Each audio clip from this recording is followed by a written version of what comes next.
Good morning everyone. Welcome back to GK today. This is नुज़रत सना.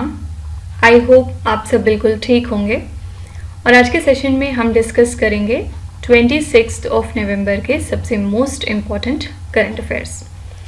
तो आज के session में हम बात करेंगे खेलो इंडिया यूथ गेम्स की, फिर देखेंगे बेस्ट मरीन स्टेट कौन सा डिक्लेयर हुआ है, वर्ल्ड फिशरीज डे हम कब ऑब्जर्व करते हैं, कॉन्स्टिट्यूशन म्यूजियम कहाँ पे इस्टेब्लिश किया गया है, मीरकात रेडियो टेलीस्कोप किस कंट्री का है, फिर इसके बाद नेशनल सेंसस चेकआउट करेंगे, अमूर फाल्कन फेस्टिवल कहाँ मनाया गया, बायो सीएनजी प्लांट कहाँ पे इस्टेब्लिश हुआ है और लास्ट में हम देखेंगे कि इंटरनेशनल क्रिमिनल कोर्ट ने यहाँ पे रशिया के अगेंस्ट कौन सा एक डिसीजन लिया है. ठीक है, तो आइए स्टार्ट करते हैं पहले क्वेश्चन के साथ.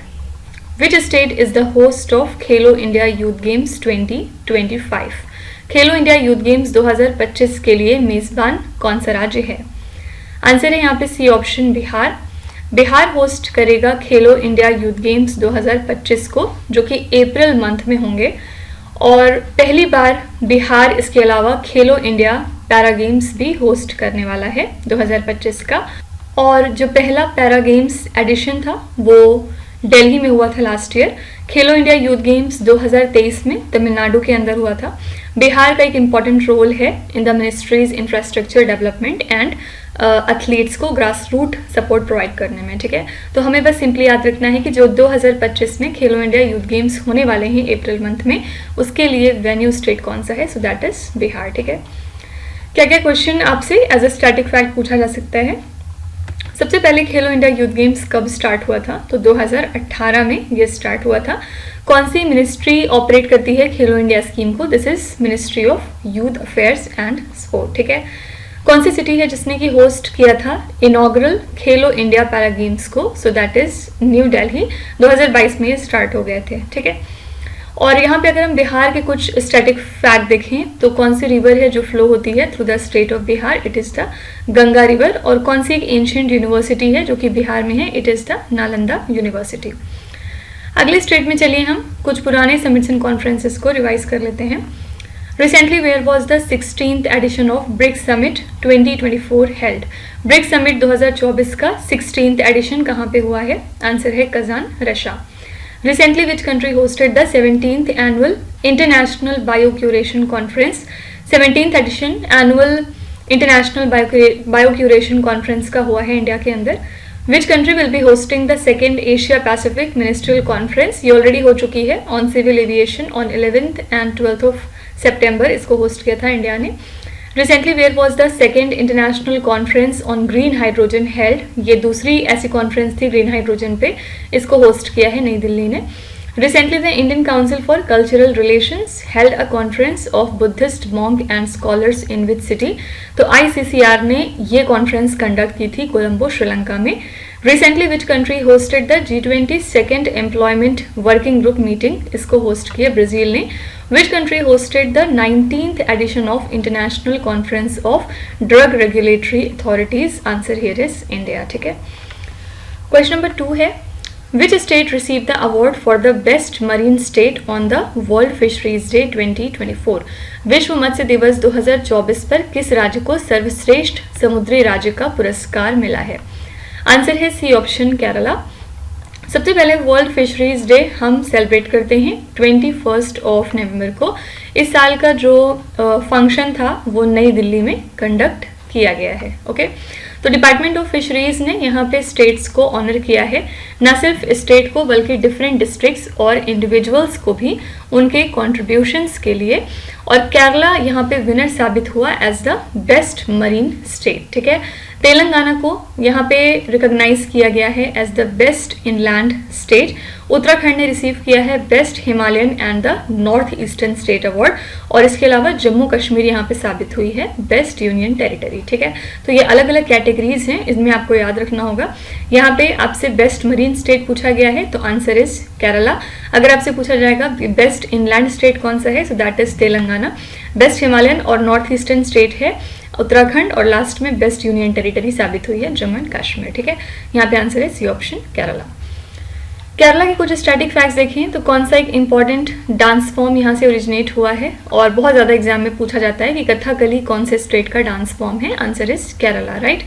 और यहाँ पे एक famous traditional boat race festival भी सेलिब्रेट किया जाता है and that is known as Vallam Kali, ठीक है। फिर तेलंगाना सिटी की बात करें तो यहाँ पे सिटी ऑफ पर्ल्स लोकेटेड है and it is the Hyderabad city, इसके बारे में याद रखिएगा।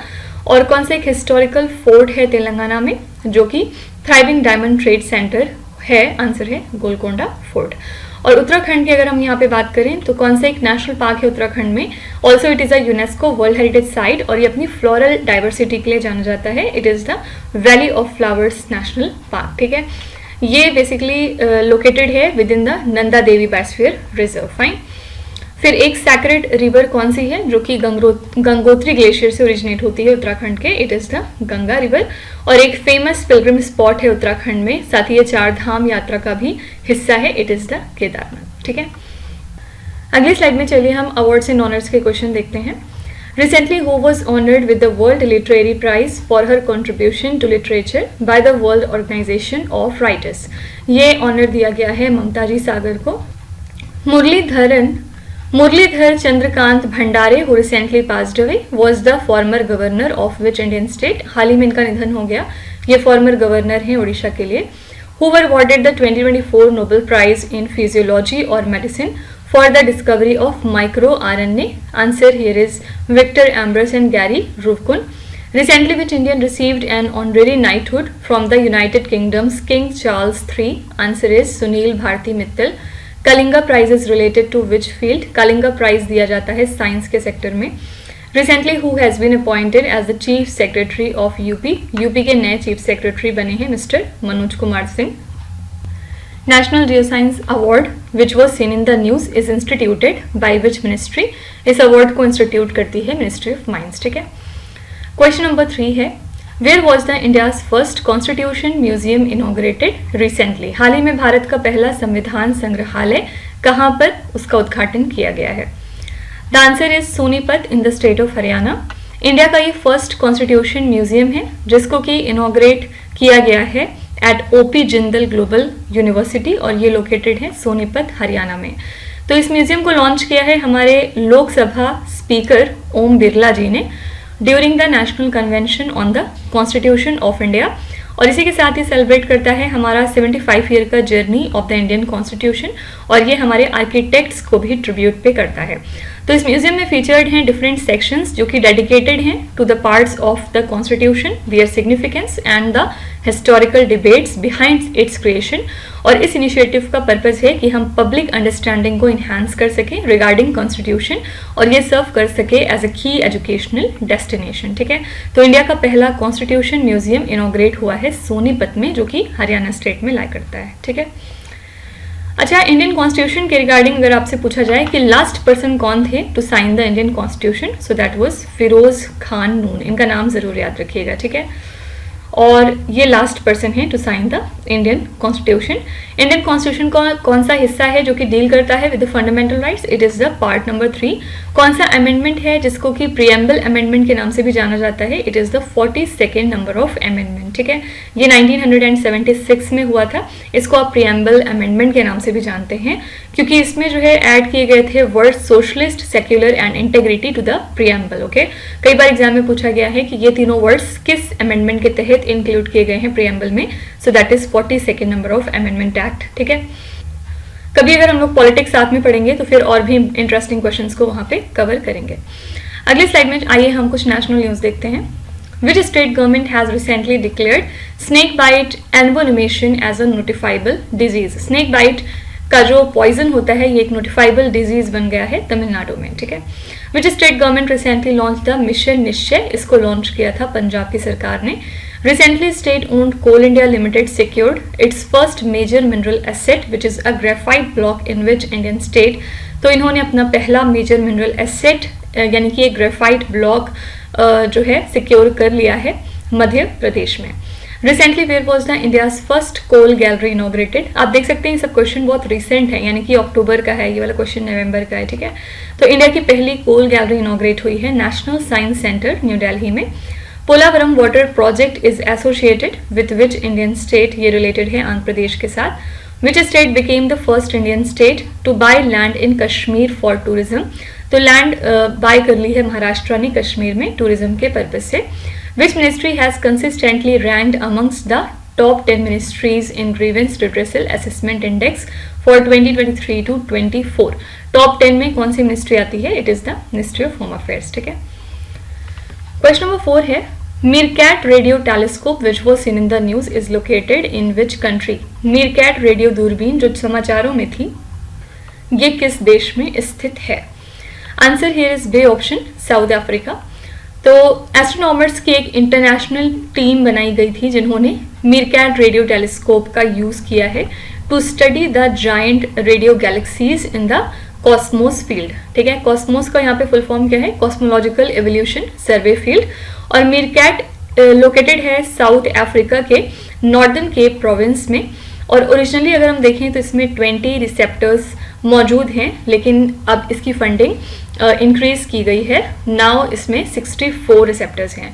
तो ये पार्ट है साउथ अफ्रीका के कंट्रीब्यूशन का to the SKA project. SKA क्या है? स्क्वायर किलोमीटर एरे प्रोजेक्ट, जिसका पर्पज है लार्जेस्ट रेडियो टेलीस्कोप को डेवलप करना।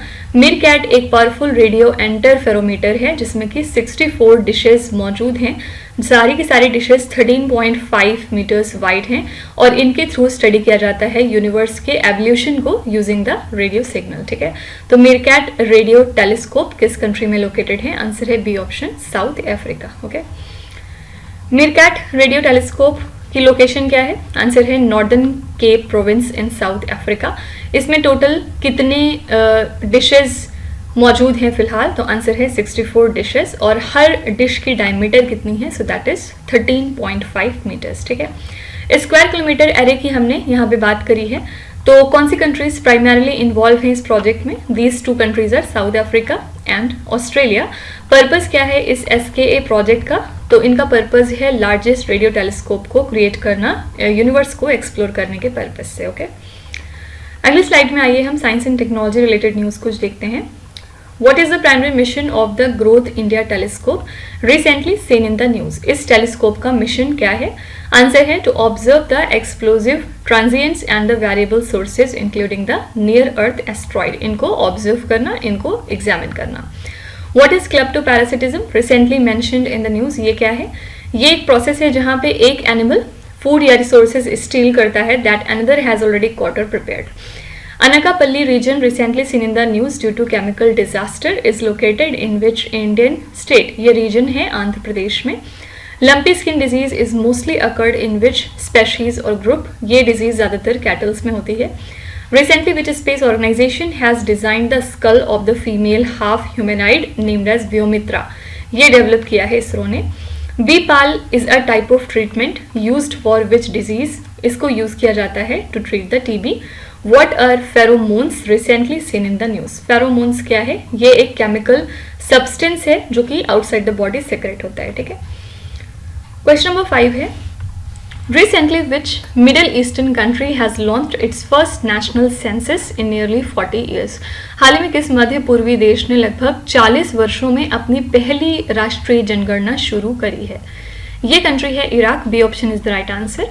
इन्होंने लॉन्च किया है अपना पहला नेशनल पॉपुलेशन सेंसस और लास्ट टाइम इनके यहाँ पे ये पॉपुलेशन सर्वे हुआ था 1987 में। तो इस सेंसस का पर्पस क्या है? डेटा कलेक्शन को मॉडर्नाइज करना और डिसीजन मेकिंग प्रोसेसेस को सपोर्ट करना, क्योंकि अगर आपको पता है कि आपके कंट्री में कितनी पॉपुलेशन है तो ऑब्वियसली आपके लिए फैसले लेना आसान हो जाता है। 1,20,000 वर्कर्स यहाँ पे इकट्ठे होंगे और वो हाउस होल्ड डेटा को कलेक्ट करेंगे यूजिंग द एडवांस्ड टेक्नोलॉजीज। ये जो प्रोसेस है इसमें गाइड होगा resource distribution, budget allocation and development planning. ये इनिशिएटिव एक इम्पॉर्टेंट स्टेप है इराक की गवर्नेंस को इम्प्रूव करने में और रिसोर्स मैनेजमेंट को अच्छे तरीके से हैंडल करने में। ठीक है, तो इराक मिडल ईस्ट कंट्री है जो कि जिसने कि लॉन्च किया है अपना पहला national census in nearly 40 years. Okay, Iraq की कैपिटल क्या है? याद रखिएगा, it is the Baghdad. Okay, अगली स्लाइड में हम चलिए देखते हैं कुछ international current affairs. Shigeru Ishiba has been elected as the prime minister of which country? ये प्राइम मिनिस्टर बन गए हैं जापान के लिए। आपको बताना है कि इन्होंने किसको रिप्लेस किया है। Recently, which European country became the first to recognize the ecocide as a national as well as an international crime? ये country है Belgium. Recently, General To Lam was elected as the new president of which country? ये नए president बन गए हैं Vietnam के लिए। Recently, Abdel Majid Tebboune has been elected as the president of which country? ये president बने हैं अल्जीरिया के लिए। Which country recently signed a memorandum of understanding with India to enhance the bilateral cooperation in public sector auditing? ये country है UAE. Recently, which country proposed to enact the stricter limits on the import of hunted trophies? ये country है Germany. Which country has been named the country of focus for the 55th International Film Festival of India? ये question हमने कल ही किया था और मैंने आपको बताया था कि जो 55th एडिशन है IFFI का वो गोवा में हो रहा है। यहाँ पे कंट्री ऑफ फोकस है ऑस्ट्रेलिया। ठीक है, क्वेश्चन नंबर 6 है Recently the 9th Amur Falcon Festival is celebrated in which Indian state? हाल ही में 9वां अमूर फाल्कन महोत्सव किस राज्य में मनाया गया है? आंसर है सी ऑप्शन, मणिपुर स्टेट। तो ये तेमिंगलोंग में मनाया जा रहा है मणिपुर के, to raise awareness about Amur falcon जो कि वर्ल्ड्स लॉन्गेस्ट ट्रैवलिंग बर्ड्स होती हैं। ठीक है, तो ये जो फैल्कन्स हैं ये रहती हैं इन तेमिंगलोंग ड्यूरिंग अक्टूबर टू नवंबर, बाद में जाके माइग्रेट कर जाती हैं सदर्न एंड ईस्टर्न अफ्रीका की तरफ। अमूर फैल्कन्स स्मॉल रैप्टर्स हैं और इनका नाम अमूर रिवर के ऊपर रखा गया है जो कि रशिया और चाइना के बॉर्डर में लोकेटेड है। ठीक है, तो ये ब्रीड करते हैं साउथ ईस्टर्न साइबेरिया में और नॉर्दर्न चाइना में, बाद में ये माइग्रेट करते हैं in across India to Africa और वापस से फिर आते हैं मंगोलिया और साइबेरिया की तरफ। ठीक है, तो सिंपली हमें याद रखना है कि जो 9th एडिशन है अमूर फाल्कन फेस्टिवल का, ये मनाया गया है सी ऑप्शन मणिपुर स्टेट में। ठीक है, आपसे पूछा जा सकता है कि ये जो बर्ड्स हैं अमूर फाल्कन ये कहाँ पे ब्रीड करती हैं? तो साउथ ईस्टर्न साइबेरिया और नॉर्दर्न चाइना में। प्राइमरी डेस्टिनेशन अफ्रीका में कौन सा है for Amur falcons during migration? It is the southern and the eastern Africa. कौन सी रिवर है जिसकी वजह से इनका नाम अमूर फाल्कन्स रखा गया है? So that is the Amur river और ये कहाँ पे है? तो रशिया चाइना के बॉर्डर पे है। ठीक है, अगली स्लाइड में चलिए हम आर्ट एंड कल्चर रिलेटेड कुछ न्यूज़ देखते हैं। Fort Emmanuel is located in which Indian state? ये फोर्ट है केरला में। Gulal Gota is a traditional festival of which city? ये ट्रेडिशनल फेस्टिवल है जयपुर राजस्थान के लिए। Vishalgad fort is located in which Indian state? ये है महाराष्ट्र में। Mahakaleshwar temple recently seen in the news due to temple collapse is located in which Indian state? तो ये temple है मध्य प्रदेश में। प्रोजेक्ट परी, जहाँ पे परी का फुल फॉर्म है public art of India, is launched by which ministry? इसको लॉन्च किया है हमारी कल्चर मिनिस्ट्री ने। What are geoglyphs and petroglyphs recently seen in the news? ये क्या चीजें हैं? ये एंशिएंट आर्ट फॉर्म्स हैं। Attukal Pongala festival is celebrated in which Indian state? ये फेस्टिवल मनाया गया है केरला स्टेट में। ठीक है, अगले क्वेश्चन पे चलते हैं। Which city of Madhya Pradesh is home to India's first modern self-sufficient गौशाला with bio-CNG plant? Madhya Pradesh का कौन सा शहर बायो-CNG संयंत्र वाली भारत की पहली आधुनिक आत्मनिर्भर गौशाला का घर है? The correct answer is B option, Gwalior.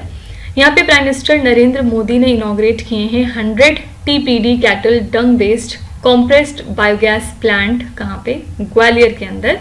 और ये जो प्लांट है ये लोकेटेड है आदर्श गौशाला में जो कि ऑपरेट कर रहा है ग्वालियर म्युनिसिपल कॉरपोरेशन। ठीक है, तो आदर्श गौशाला में लगभग 10,000 कैटल्स आपको मिल जाएंगे आराम से और इसी के साथ ये इंडिया का फर्स्ट मॉडर्न सेल्फ सफिशिएंट गौशाला है। और ये जो प्लांट है ये बेसिकली कन्वर्ट करेगा कैटल के डंग और ऑर्गेनिक वेस्ट को, जैसे कि वेजिटेबल और फ्रूट स्क्रैप्स को, किस चीज़ में? बायोगैस में। और ये फर्स्ट CBG प्लांट है मध्य प्रदेश का। इसी के साथ प्रमोट हो रहा है waste to wealth initiative and sustainability. ठीक है, तो याद रखिएगा ग्वालियर सिटी जो है मध्य प्रदेश की, यहाँ पे इंडिया का फर्स्ट मॉडर्न सेल्फ सफिशिएंट गौशाला स्टैब्लिश किया जा रहा है विद बायो-CNG प्लांट। ओके, कौन सी एक इंडियन पॉलिसी है जो कि प्रमोट करती है the use of the CBG for reducing the fossil fuel import? This is the सतत इनिशिएटिव। सतत इनिशिएटिव को लॉन्च किया गया था 2018 में इंडियन गवर्नमेंट के द्वारा, जिससे कि हमारा जो CBG है यानी कि कॉम्प्रेस्ड बायोगैस वो प्रमोट हो सके as an alternative to the fossil fuel. Purpose है यहाँ पे जो भी फॉसिल फ्यूल इंपोर्ट है उनको रिड्यूस करना और इससे जो हमारा डोमेस्टिक एनर्जी प्रोडक्शन है वो इन्हांस हो जाएगा और वेस्ट मैनेजमेंट हमारा यहाँ पे इम्प्रूव होता है इससे। ठीक है, अगली स्लाइड में चलिए हम एनवायरमेंट एंड बायोडाइवर्सिटी के करंट अफेयर्स देखते हैं। Bhoj wetland is located in which Indian state? ये वेटलैंड है मध्य प्रदेश में। What is nerium oleander recently seen in the news? ये एक तरह का एवरग्रीन श्रब है। Asola Bhatti wild life sanctuary which was seen in the news lies on which mountain range? तो ये है अरावली रेंजेस पे। Recently, which state government has been launched Project Bhediya to capture the wolves? Project Bhediya को लॉन्च किया है UP की government ने wolves को कैप्चर करने के लिए। What is the unique characteristic of Criollo cattle breed recently seen in the news? इसका यूनिक कैरेक्टरिस्टिक क्या है? Adaptability to climate change. La Cumbre volcano is located in which islands? ये volcano आपको मिलेगा गैलापागोस में। और लास्ट है Pandavula Gutta is officially recognised as the sole geo heritage site of which Indian state? तो ये है तेलंगाना में। ठीक है। क्वेश्चन नंबर 8 है विच country is the host of international cooperative alliance conference? अंतर्राष्ट्रीय सहकारी गठबंधन सम्मेलन का मेजबान कौन सा देश है? Answer is A option India. India ने होस्ट किया है इंटरनेशनल कोऑपरेटिव अलायंस कॉन्फ्रेंस को फ्रॉम 25 to 30 ऑफ नवंबर। इसी के साथ ये फर्स्ट ऐसा इवेंट है जो कि 130 ईयर्स की हिस्ट्री में हो रहा है। तो प्राइम मिनिस्टर नरेंद्र मोदी ने यहाँ पे इनॉग्रेट किया है United Nations international year of cooperatives 2025 को एट दिस कॉन्फ्रेंस, जहाँ पे 3000 डेलीगेट्स आए थे इंक्लूडिंग 1000 फ्रॉम अब्रॉड। इस इवेंट का पर्पज है इंडिया के कोऑपरेटिव मूवमेंट को शोकेस करना विच comprises of 25% of global cooperatives और 8 लाख इसमें कोऑपरेटिव्स ऐसे हैं जो कि ऑपरेट कर रहे हैं इन द कंट्री। इस इवेंट के लिए हमने थीम रखी है cooperatives build prosperity for all. ठीक है। और ये थीम प्रमोट करती है हमारे सस्टेनेबल एंड इंक्लूसिव ग्रोथ को। ओके। तो इंडिया इज द कंट्री जिसने कि होस्ट किया है इंटरनेशनल कोऑपरेटिव अलायंस कॉन्फ्रेंस को। ओके। आपसे पूछा जा सकता है कि इसका हेडक्वार्टर्स कहाँ पे लोकेटेड है? तो ब्रुसेल्स बेल्जियम में है। और ये कब फाउंड किया गया था? 1895 में। अगली स्लाइड में आइए फिर से हम कुछ समिट्स एंड कॉन्फ्रेंसेस रिवाइज करते हैं। Recently where was the India European union regional conference held? ये कॉन्फ्रेंस हुई थी नई दिल्ली में। Recently where was the critical mineral summit 2024 held? ये समिट नई दिल्ली में हुई। Which country is the host of वेव्स 2025? ये क्वेश्चन हमने बहुत बार किया है। Again answer is India. Which ministry recently organise the international वॉश कॉन्फ्रेंस 2024? ये होस्ट किया है मिनिस्ट्री ऑफ जल शक्ति ने। Where was the climate and health Africa conference 2024 held? ये हुआ है जिम्बाब्वे में। Recently, where was the 14th edition of East Asia Summit Foreign Ministers meeting held? ये मीटिंग हुई है वियंटियाने लाओ पीडीआर में। Recently, where was the third eminent persons meeting of BIMSTEC held? ये मीटिंग हुई है ढाका में। ठीक है। क्वेश्चन नंबर 9 देखते हैं। Who has been appointed as the new president of FICCI, Federation of Indian Chambers of Commerce and Industry for 2024 to 2025? 2024 से 25 के लिए federation of Indian chambers of commerce and industry के नए अध्यक्ष के रूप में किसे नियुक्त किया गया है?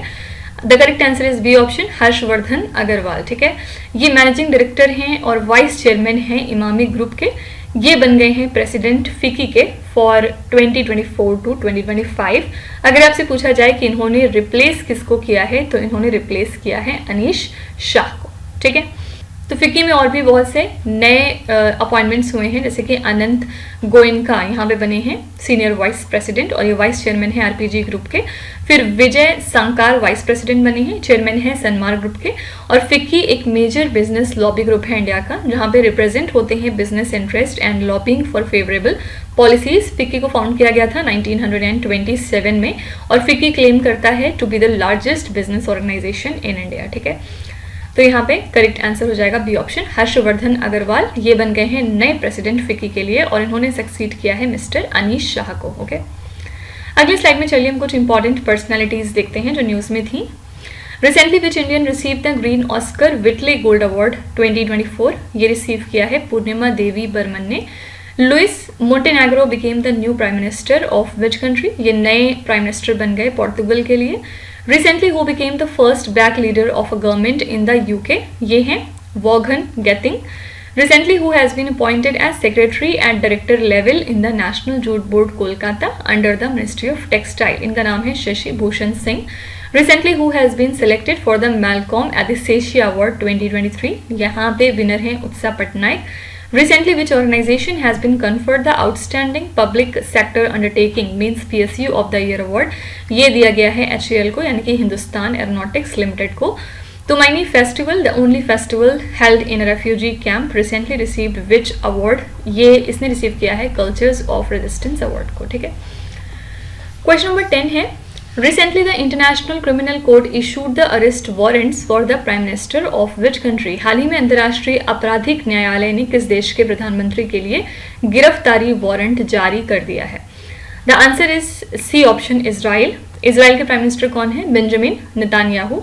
और इंटरनेशनल क्रिमिनल कोर्ट ने यहाँ पे अरेस्ट वारंट्स जारी किए हैं इजराइल के प्राइम मिनिस्टर के अगेंस्ट। और किस लिए ऐसा हुआ है? For alleged war crimes and crimes against humanity. ठीक है, आईसीसी की यहाँ पे बात करें तो ये इकलौता परमानेंट इंटरनेशनल क्रिमिनल ट्राइब्यूनल है जिसको कि स्टैब्लिश किया गया था 1998 में। और आईसीसी इन्वेस्टिगेट करता है और इंडिविजुअल्स को ट्रायल में लेता है जिनको कि एक्यूज किया जाता है of grave crimes like genocide, war crime, crimes against humanity and aggression. ठीक है, तो सिंपली बस याद रखिएगा कि आईसीसी ने अरेस्ट वारंट जारी किया है for the prime minister of Israel named as Benjamin Netanyahu. ठीक है, लास्ट स्लाइड में चलिए हम डिफेंस करंट अफेयर्स कुछ देखते हैं। Sea Defenders 2024 is a joint Coast Guard exercise between India and which other country? ये joint Coast Guard exercise है in between India and the US.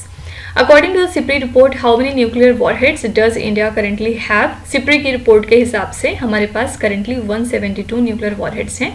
Akash Teer air defence system developed by which organisation? ये develop किया है BEL Bharat electronics limited ने। Which aerospace company recently has signed an agreement with UAE's Edge group to collaborate on drones, missiles and cyber technologies? ये company है Adani defence.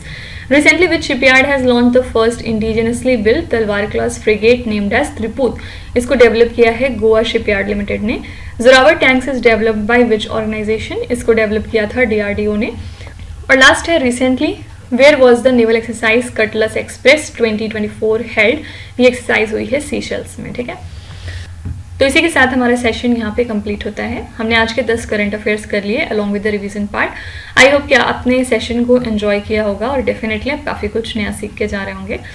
Last में मैं आपको कुछ होमवर्क देती हूँ डेली, और आज का जो आपका होमवर्क है वो नेशनल करंट अफेयर्स से रिलेटेड रहने वाला है। ठीक है, यहाँ पे आपको कुछ स्टेट के और नेशनल के करंट अफेयर्स मिलेंगे, तो इनको ध्यान से आपको पढ़ना है। ऑलरेडी ये सारे क्वेश्चंस हम पहले कर चुके हैं, तो टेंशन लेने की जरूरत नहीं है, बस अच्छे से पढ़िए। आई एम श्योर कि आपको इसमें से एटलीस्ट 4 या 5 जरूर आते होंगे। तो जितने भी आते हैं आपको, आप उनका जवाब लिख सकते हैं कॉमेंट्स में। बाकी कल मिलते हैं फिर। और कंक्लूड करने से पहले मैं आपको फिर से याद दिला दूं कि सारे क्वेश्चंस हमारी डेली 20 MCQ सीरीज का हिस्सा हैं in the GK today Android application. तो आप में से अगर कोई भी इनका PDF फॉर्मेट चाहता है तो वो उस कोर्स को जाके सब्सक्राइब कर सकते हैं bye paying a very nominal fees. तो चलिए फिर कल मिलेंगे कल के इंपॉर्टेंट करंट अफेयर्स के साथ। Till then stay tuned. Thank you so much for watching and please do not forget to subscribe to GK today. With this me Nuzhat Sana signing off.